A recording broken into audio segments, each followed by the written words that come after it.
Welcome back to another video, folks. I'm showing you my Strelkovy again, this time after I've been to a tournament, and I'll give you a little bit of a rundown what happened at the tournament. I'm going to start with the defences. I've got two sapper platoons. First one's over here, and as you see it's got a supply cart with it. But I've also got one platoon that is as part of the company HQ, and they've got a supply cart too, and that gives some good options when you're in defence.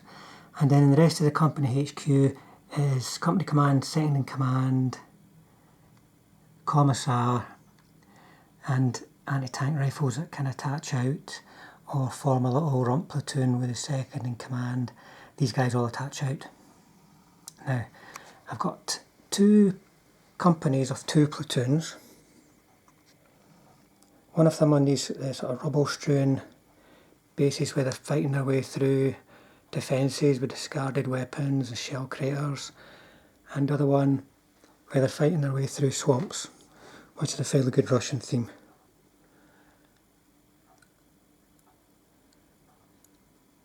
Now they get bigger when they're deployed with the addition of the company HQ platoons.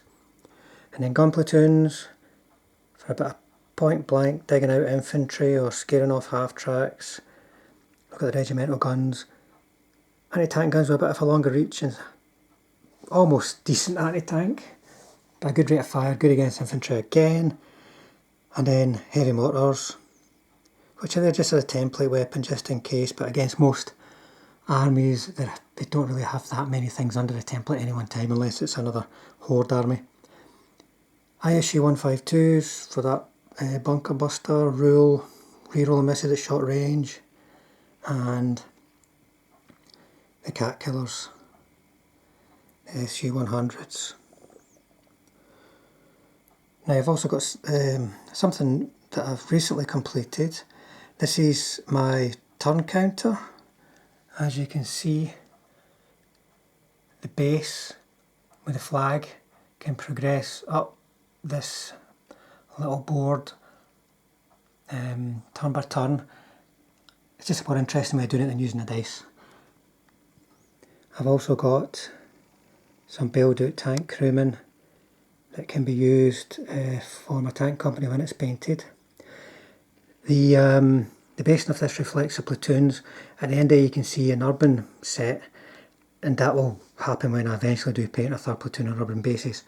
And then the objective markers are on the same kind of theme. Here we have a little conflab deciding which way to go. And then next we have a strike on a mortar position. Oops, excuse my shaky hands. And then got some Russians trying to capture some dismounted German crewmen in an urban setting. So that's how this company is going to get used. You can always tweak it, change it, but I'm happy enough with it. Oh, sorry. Almost forgot these guys. The Fearless Veteran Scouts. And they were actually quite entertaining in the first game of the tournament. The first game was Dust Up. I was fighting a Finnish Fearless Veteran Tank Company who took one look at my army and then spent the whole game hiding, which was a bit disappointing. So I actually went out and attacked them, knowing that it was a fair fight mission. There was going to be no winner if nobody took an objective. So I made a point of going out, having a go. I was actually really unlucky. Otherwise I may well have won the game, but as it was, I lost a few platoons, my opponent, by sitting back and just machine gunning my infantry on what was for me the table of death. There was no clear line of sight for my anti-tank. So that one went down as a draw. The second game was an absolute disaster for me because I set up wrong. I hadn't played the mission in over a year. And that was Breakthrough, and I set up for counter-attack for some daft reason, so I ended up having to attack tanks on the objective with my infantry, so I got machine gunned to death. Caused quite a few casualties in that game though. And in the last game it was fighting withdrawal. My opponent was quite inexperienced, Panzer Grenadiers, and it was over in turn 3, because with all the stuff on the table against medium and light armoured vehicles, it causes a lot of damage really quick.